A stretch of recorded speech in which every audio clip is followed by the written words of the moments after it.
Il y a 2 jours, j'ai reçu une lettre d'une personne qui s'appelle Pierre, qui habite à Saint-Nazaire, et qui m'a écrit. C'est une lettre qui m'a beaucoup touché, donc je voudrais lui dédier la soirée. Tout simplement parce qu'il m'a dit qu'il se préparait pour le grand voyage et qu'il ne pourrait plus lire mes livres. Et il m'a dit que peut-être à bientôt dans un autre monde. C'est la première fois que ça fait peut-être presque 10 ans que j'écris, c'est la première fois que je reçois une lettre aussi touchante. Donc je voulais dédier, avoir véritablement une pensée pour cette personne. Le sujet qui ce soir nous rassemble, donc c'est sur les extraterrestres. Donc je vais être assez brut de décoffrage, je vais expliquer que les extraterrestres n'existent pas, qu'ils sont tout simplement des démons.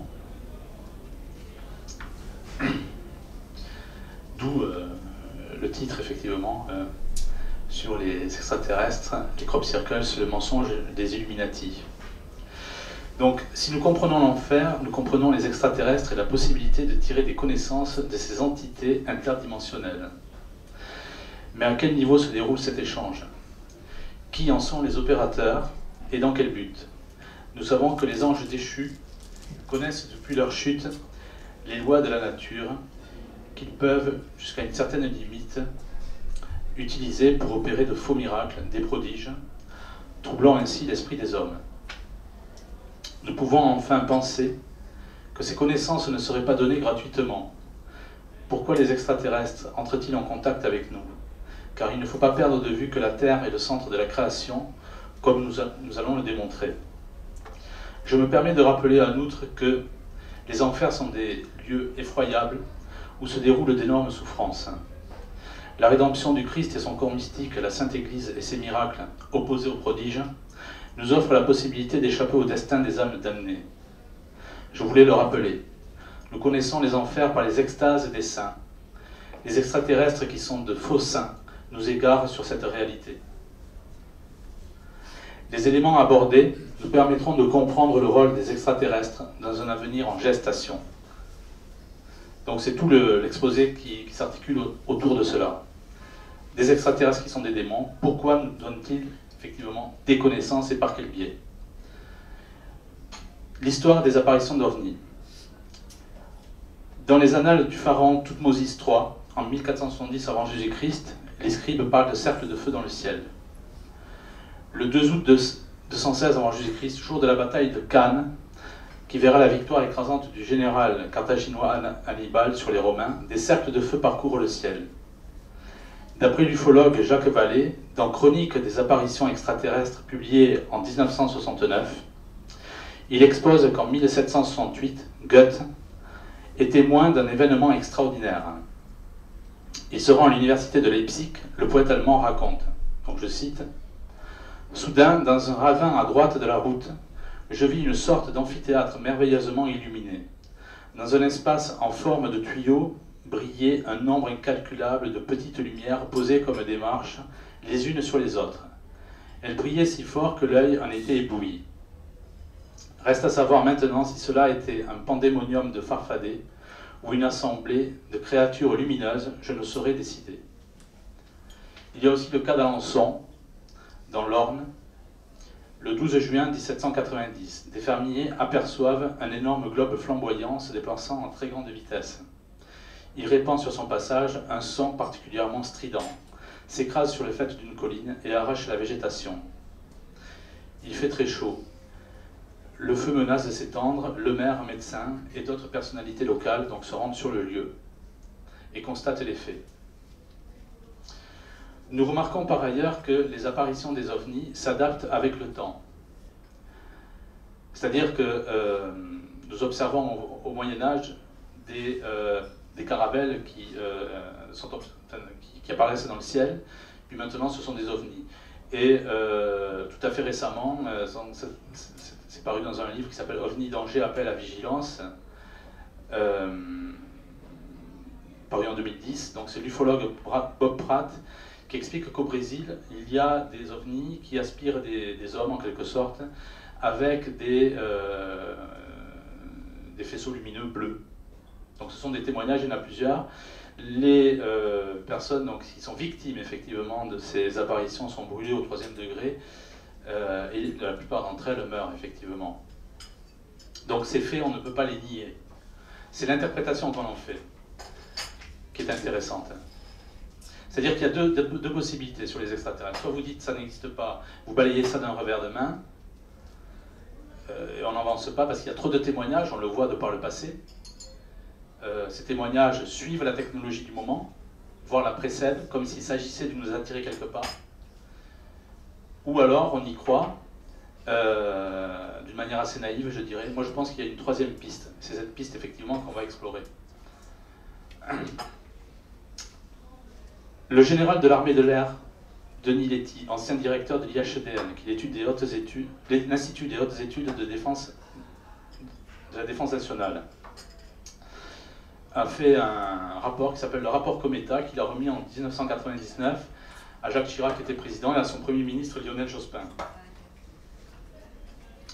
Et donc, dans ce rapport, il observe tous les phénomènes qui dérangent, en fait, je dirais, le commun des mortels, et il constate dans la catégorie D, c'est-à-dire la catégorie maximale des objets inconnus, qui constitue 4 à 5% de cas où il n'a aucune explication. C'est-à-dire que sur les apparitions qu'il voit hein, d'objets volants non identifiés, 4 à 5% n'ont aucune explication, et donc ce sont véritablement des objets volants non identifiés.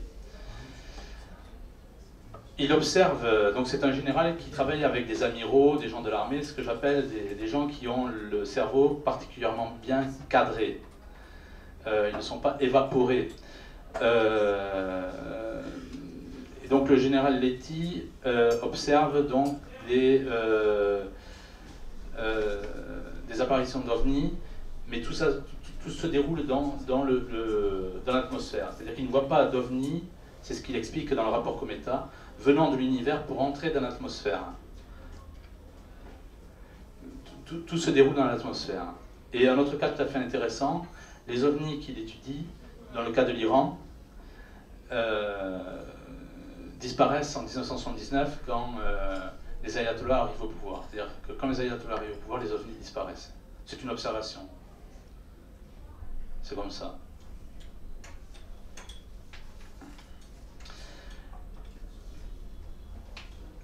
Pour comprendre donc les ovnis, il est intéressant de parler aussi de l'expansion de la culture extraterrestre. Ce développement de la culture extraterrestre est contraire à la mission du Christ. Le Christ apparaît dans la Bible pour donner la vie éternelle. Il n'apparaît pas ailleurs. C'est-à-dire que dans la Bible, on parle seulement du Christ venant sur terre. Et les seuls extraterrestres présentés dans la Bible sont les anges et les anges déchus. Je m'explique. Nous avons perdu la vie éternelle depuis le péché originel. Depuis l'éviction d'Adam et Ève du paradis terrestre. La mort est une intruse. C'est-à-dire que l'homme est éternel du temps d'Adam et Ève. Et la mort est une intruse, c'est-à-dire que le péché originel est puni par la mort. Mais cette mort touche toute la création, c'est-à-dire l'homme, mais aussi les planètes, toute la création. Et par sa résurrection, en fait, le Christ ramène l'homme à la vie éternelle.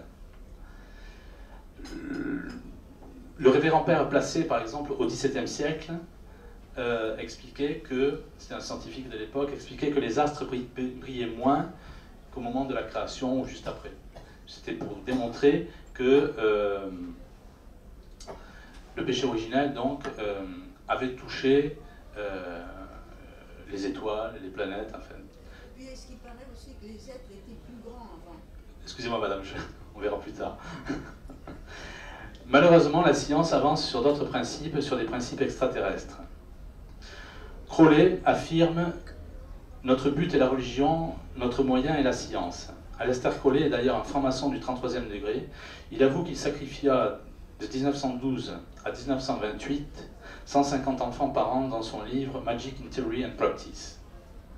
C'est pour démontrer, avec son nom et d'autres, entre les mains de qui est tombée la science.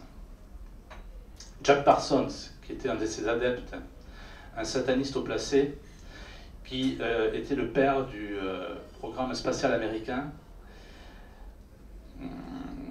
Enfin, c'est un homme assez horrible, qui, entre autres, filmait ses ébats amoureux avec sa mère,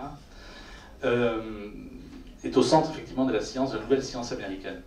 Et quand il est décédé, Guggenheim, qui est défini par notamment l'américain Fritz Springmeier, parmi les 13 familles sataniques, quand il est décédé, Guggenheim lui a dit il faut donner à la Lune, au cratère de la Lune, un des cratères de la Lune, le nom de Jack Parsons.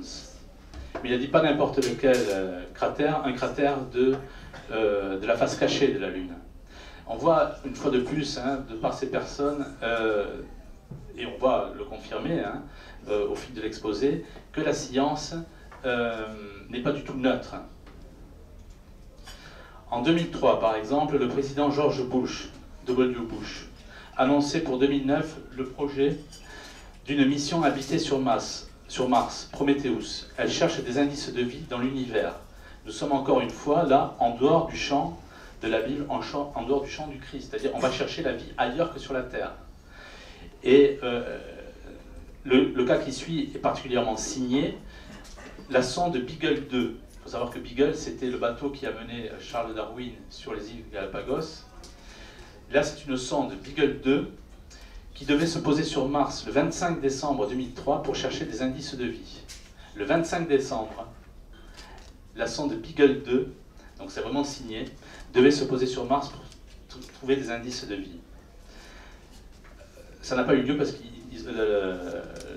l'Agence spatiale européenne a perdu la sonde. Cet exemple montre typiquement quelle est la logique qui anime effectivement la science aujourd'hui. C'est une logique anti-chrétienne et anti-Dieu. Et quand on regarde Crowley et quand on regarde Parsons, cette logique, n'ayons pas peur des mots, est typiquement satanique. Dans ce schéma, les exoplanètes gazeuses et telluriques sont faites pour habituer notre esprit à la vie extraterrestre. Les exoplanètes sont des planètes qui sont des planètes extérieures à notre système solaire.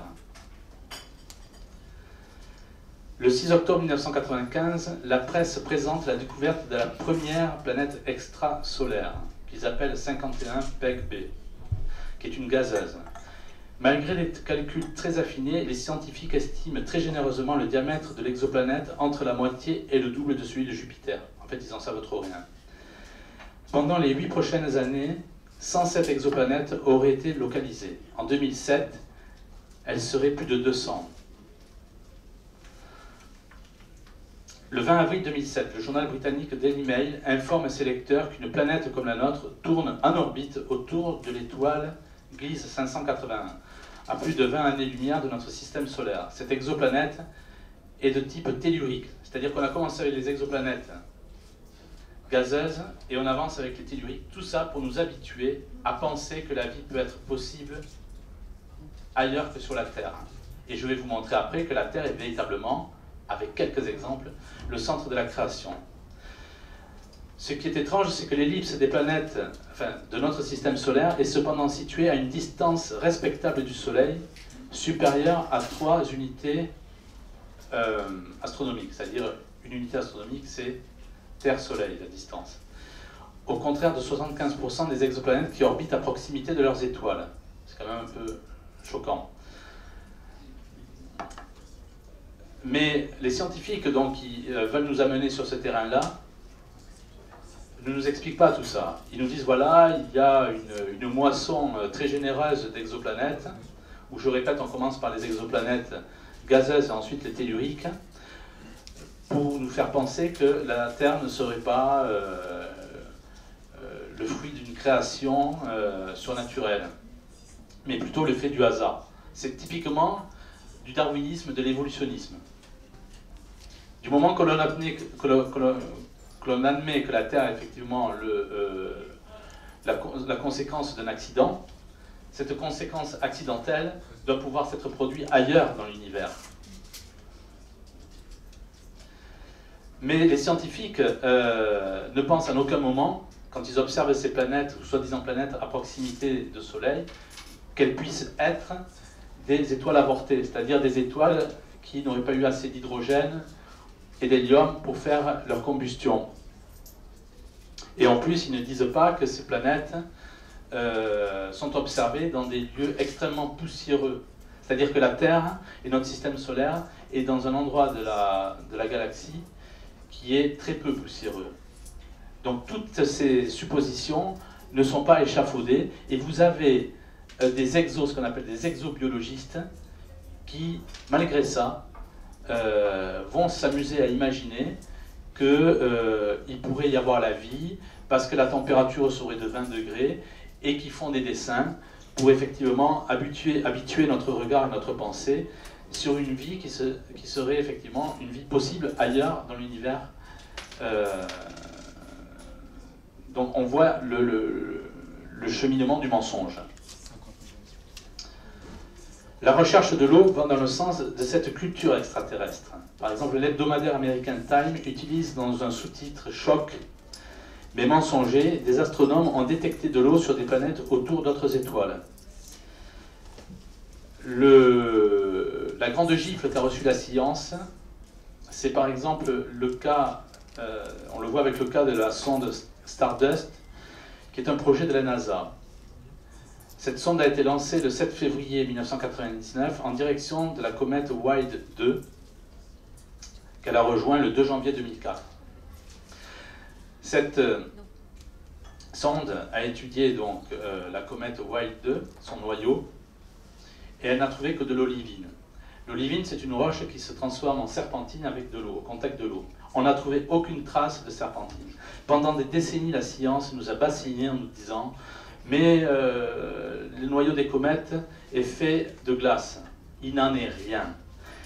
Et le responsable de cette mission, qui s'appelle Mikhail Zolensky, explique que cette découverte constitue une totale remise en question. Mais la science est comme ça. Sans arrêt, on spécule sur des événements qui ne sont pas du tout observés, comme les exoplanètes. Le tout, c'est de nous amener à une conception du monde qui nous éloigne de Dieu. Et comme il n'y a pas de neutralité, pas plus dans les cieux que sur terre, si vous n'êtes pas avec Dieu, vous êtes avec le démon. Je ne sais plus, c'est une citation de Léon Bloy qui dit « Si vous ne priez pas Dieu, vous priez le démon ». C'est exactement la même chose avec la science. Si vous n'avez pas conscience de votre créateur, c'est que vous êtes dans le camp de l'ennemi.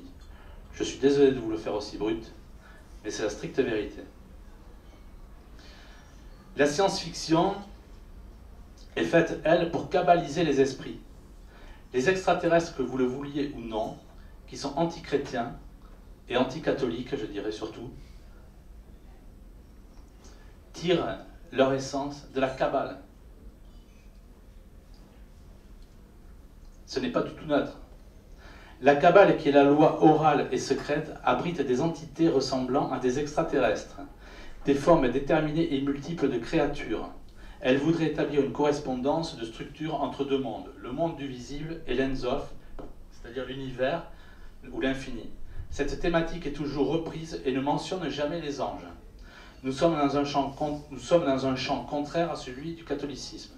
D'ailleurs, j'avais relevé le nom d'un professeur roumain qui s'appelle le professeur Miklos, qui dit textuellement « Le phénomène ovni conduit l'homme qui s'y intéresse à redécouvrir le vieux gnosticisme des sectes juives des premiers siècles de notre ère. » C'est clair, c'est clair.